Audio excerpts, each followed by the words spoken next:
The Republican race for the White House reaching new lows this week as accusations flew between Donald Trump and Ted Cruz. Earlier, I spoke with Senator Cruz about the increasingly bitter battle, but we began with the terror threat in the wake of the Brussels attacks. Senator, in the wake of the Brussels bombings, you issued a statement that said this, in part: we need to immediately halt the flow of refugees from countries with a significant al-Qaeda or ISIS presence. We need to empower law enforcement to patrol and secure Muslim neighborhoods before they become radicalized. What exactly were you or are you proposing? Well, Shannon, good morning. It's good to be with you, and happy Easter today. You know, this past week, all of us mourned this terrible terrorist attack in Brussels. And we have seen these attacks occurring over and over again. This attack was not a lone wolf. It wasn't an isolated incident. This was part of a global jihad being waged by radical Islamic terrorism. It is a jihad being waged on Europe, being waged on Israel, and being waged on the United States of America. And for 7 years, President Obama and Hillary Clinton and this administration have been so bound up by political correctness, they've refused to acknowledge what it is we're fighting. They've refused even to name it. After every one of these attacks, the president does a national TV conference where he refuses to say the words radical Islamic terrorism. Instead, he lectures Americans on Islamophobia. Well, enough is enough. We need a commander-in-chief who will keep this country safe. You know, one of the consequences of the political correctness of this administration is they embrace policies that make no sense. Obama and Hillary Clinton both support bringing tens of thousands of Syrian Muslim refugees to America, despite the fact that ISIS tells us they intend to infiltrate those refugees with jihadists coming here to kill us. And despite the fact that the FBI tells us they cannot vet those refugees to make sure they're not terrorists. We need a commander-in-chief who is focused on defeating radical Islamic terrorism, on utterly destroying ISIS, and on keeping America safe. Okay, but how would that play out with patrols in Muslim neighborhoods? What are the practicalities of what that looks like?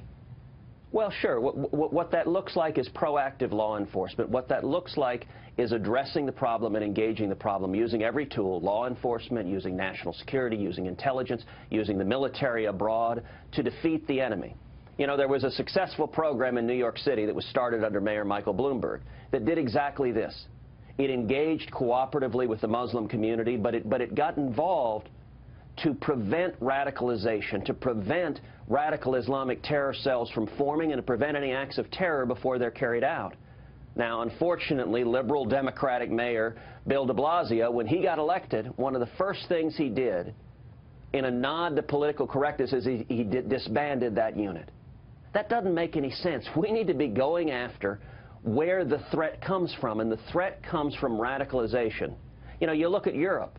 Much of the cause of these terror attacks is the failed immigration policies in Europe over the decades, where they've allowed vast numbers of Islamic terrorists to come into Europe. They live in isolated locations where law enforcement often doesn't engage at all, and they're hotbeds for radicalization. It leads to these sorts of attacks. We can't become Europe. We can't follow their same mistakes, and we need our law enforcement to engage and to fight this enemy, which is Islamism. It's different from Islam. Islamism is a political and theocratic philosophy that commands its adherents to engage in jihad, to murder or violently convert infidels, which they mean anybody else, all of us, and to force us to live under Sharia law. And we've got to fight Islamism at every level. This administration is not doing that, and that is why we're seeing the rise of radical Islamic terrorism all over the globe. Well, Senator, you know the president responded to your idea by invoking your father. Here's a bit of what he said. I just left a country that engages in that kind of neighborhood surveillance, which, by the way, the father of Senator Cruz escaped for America, the land of the free. Also this week, former Secretary of State Hillary Clinton referenced your comments with respect to carpet bombing. Here's her take. Proposing that doesn't make you sound tough. It makes you sound like you're in over your head. Earlier this month, CNN had a poll asking who's best equipped to handle these issues of foreign policy. Former Secretary Clinton was atop the list. You came in fourth behind Trump and Sanders as well. So as a first-term senator, as the secretary suggested, are you in over your head on foreign policy? Listen, I'll tell you who's in over their head, and it's Barack Obama and Hillary Clinton and John Kerry and the entire Obama administration. The Obama-Clinton foreign policy is a manifest disaster. Every single region on earth, Shannon, has gotten worse. Our friends and allies, we've abandoned them. This has been the most anti-Israel administration we've ever seen.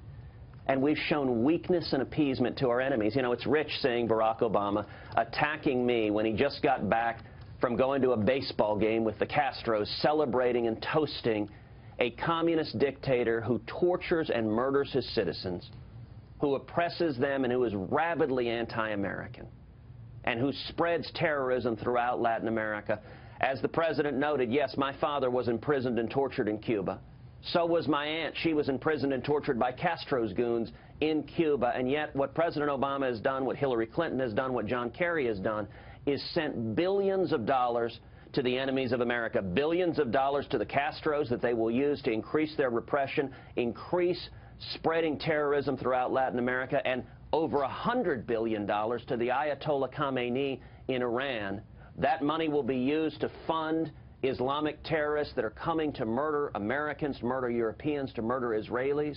And it will be used to fund their nuclear program and their ICBM program, which is designed to murder millions of Americans. This policy of weakness and appeasement doesn't work, and I think the American people are tired of it. They're tired of the moralizing and lecturing. Do you notice Obama and Hillary seem more mad at me than they are at ISIS, than they are at the terrorists who are murdering us? We know of at least 2 Americans who were murdered in Brussels. There may be many more. There's still people missing. Our prayers are with them, but we need a president who will bring the full force and fury of the United States of America to defeating ISIS. Shannon, I'll tell you, if I'm president, we will utterly and completely destroy ISIS. We will carpet bomb them into oblivion using overwhelming air power. We will arm the Kurds on the ground. We will use our forces to defeat them. And we won't put our forces in combat with the rules of engagement that Obama is so fond of, that tie their arms behind their back, that make it impossible for them to fight and win. That is wrong and that is immoral. If and when we use military force, we will use it to win, to defeat our enemies with overwhelming force, and then we'll get the heck out. We won't engage in nation buildings, but rather we'll keep America safe. Senator, it was a bit like combat on the campaign trail this week. It took a very nasty personal turn. I want to start first with a Facebook and Instagram ad from an anti-Trump super PAC called Make America Awesome. They published a picture that essentially was a nearly nude photo of Melania Trump. Mr. Trump has said that you are lying about knowing about it or having anything to do with it. He threatened to, quote, spill the beans on your wife, Heidi. Did anyone within your campaign, you, anyone else connected to you, coordinate in any way or have communications with that group? Did you know anything about the ad? Not remotely. It was a group. I don't know the person who's involved. As far as I know, I've never met them. I've never spoken to them. They're completely disconnected from our campaign.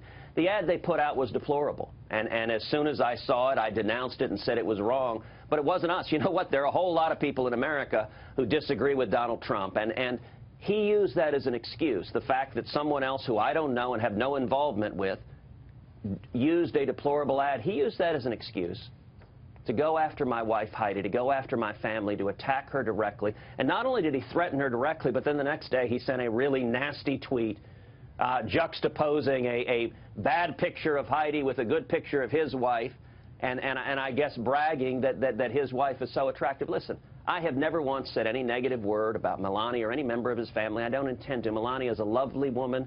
Everything I've seen, she seems to be a terrific mother. Attacking spouses and children is off limits. It has no place in politics. And sadly, what Donald has done, when he gets scared, listen, particularly on foreign policy, Donald is out of his depth. He doesn't know, he doesn't understand these issues. One of the reasons he was so scared this week is this past week, Donald called publicly for effectively withdrawing America from NATO. Now, that is a catastrophically foolish proposition. Abandoning Europe, withdrawing from the most successful military alliance of modern times makes no sense at all. If Donald were president, he actually did what he said he would do, withdraw from NATO. It would hand a massive victory to Putin, a massive victory to ISIS. ISIS would be dancing in the street at the weakness and isolationism of Donald Trump. Now, the day after he calls for withdrawing from NATO, this Brussels terror attack occurs. Brussels is, of course, where NATO is headquartered. And so his lack of understanding on foreign policy, his lack of ability and readiness to protect this country was evident. And so Donald did what he always does. He tried to find a way to change the subject. He hasn't campaigned for a week. He's been hiding in Trump Tower, but late at night, he sends tweets attacking my wife, attacking Heidi. It is inappropriate. It is wrong. It is frankly disgusting to see a candidate attacking the spouse of another. And it is a sign of just how scared Donald is right now, because he doesn't want to discuss the substance.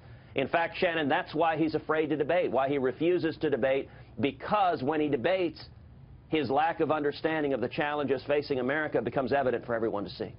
All right, let's move on to the National Enquirer. This is what they say, alleging, quote, private investigators are digging into at least 5 affairs Ted Cruz supposedly had. All right, you and I are both lawyers. I've read this article in full. They use the word supposedly a lot, may have, allegedly, apparently. I don't see any concrete allegations, but would you like to respond? Yes, look, this story is garbage. It is tabloid smear, and it came from Donald Trump and his henchmen. You know, the only person quoted on the record there is Roger Stone, the chief political advisor to Donald Trump. And this is the kind of lies and sleaze. They did have a parting of ways. They did have a parting of ways, so we don't know exactly what the relationship is, but yes, he has been linked with Mr. Trump. But Shannon, they haven't had the parting of ways. Roger Stone remains the henchman, the hatchet man, the enforcer for Donald Trump. He's pushing these attacks, and by the way, he's been pushing them for many, many months online. These are complete made-up lies. They're garbage. But, you know, it's indicative of just how low Donald Trump will go. Okay, but I want to make sure that we include what his response was on whether he's linked to this or not. In a Facebook posting on Friday, he said, I have no idea whether or not the cover story about Ted Cruz in this week's issue of the National Enquirer is true or not, but I had absolutely nothing to do with it, did not know about it, and have not as yet read it. Well, look, that's very convenient to say, except the article quotes Roger Stone, who organized and planned Donald Trump's presidential campaign. And I'll note, David Pecker, the CEO of National Enquirer, is a close friend of Donald Trump. The National Enquirer has endorsed Donald Trump for president, and this entire campaign they've done 2 things. 1, they praise Donald Trump at every turn, and 2, they spread lies and smears and attacks on every one of his opponents. And this is garbage.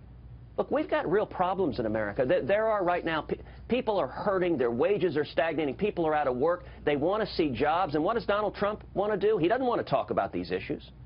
He has no answers for how to bring jobs back to America. Donald Trump has no idea how to do that. He has no answers for how to keep America safe for radical Islamic terrorism. So instead, he attacks my wife, he attacks my family, he goes to garbage and sleaze and lies. It's categorically false. And it has no business in politics. This is why people are disgusted in politics. And we need a leader who is prepared to address the real challenges facing this country. You know, I spent the last several days campaigning in Wisconsin. You know what the people there are interested in? How do we bring back our jobs? How do we see wages rising again? I spent a lot of time talking about my positive economic program to repeal every word of Obamacare, to pass a simple flat tax and abolish the IRS, to lift back the EPA and the federal regulations that are killing small businesses, to stop amnesty and illegal immigration and end sanctuary cities and end welfare benefits for those here illegally. And Shannon, we do all of that, we will see millions and millions of high-paying jobs, new jobs, manufacturing jobs, coming back from China, coming back from Mexico. We'll see wages going up. We'll see young people coming out of school with 2, 3, 4, 5 job opportunities. That's what Americans are interested in, is a leader who knows how to solve these problems, who has a real and positive agenda. Donald doesn't have that. Senator, we've got to leave it there. Thank you for joining us on Fox News Sunday. Happy Easter to you and your family as well. We'll see you on the campaign trail. Happy Easter and God bless.